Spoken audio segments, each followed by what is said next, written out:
if you can, get yourself a plastic circular block like this. Drill a hole in the center of it. That way you can accommodate your balance staff.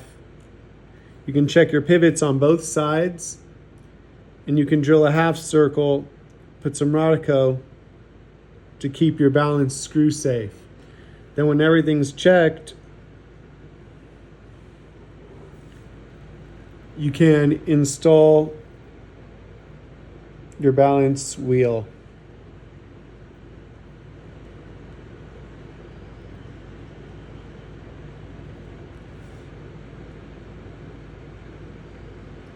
Just like that.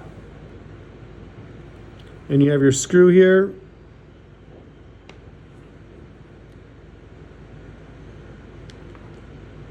Perfect.